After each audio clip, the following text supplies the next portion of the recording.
ગઈડના નામે તમારી કેરીઓ વેચો, ગઈડના નામે તમારા ઘી વેચો, ત્યાં યાદ ના થાવતું કે અહીંયા ગઈડ નથી લાગતી ને? આ નકશાવાળી ગઈડ જે છે ને, આ ટુરિસ્ટ હારું રાખવાની. હું આપણે તો જ્યાં જ્યાં હાવસ ફરે ને ત્યાં ત્યાં બધે ગઈડ.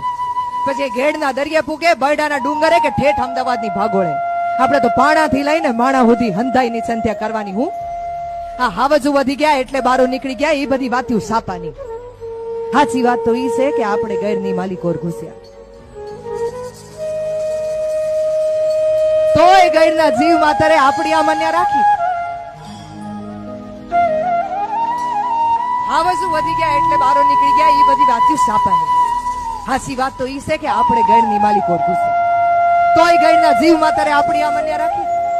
એની જમીન જીમ જીમ દબાતી ગઈ, ઈમી અંદર જાતા ગયા. પછી હાવજ હોય કે જીવ માતર જાય ક્યાં? પછી આપણે એની આમન્યા હાવ ન રાખીએ તો એ આપણી આમન્યા ન રાખે. એની મોજ પ્રમાણે હાલે છે, એને હાલવા તો દો.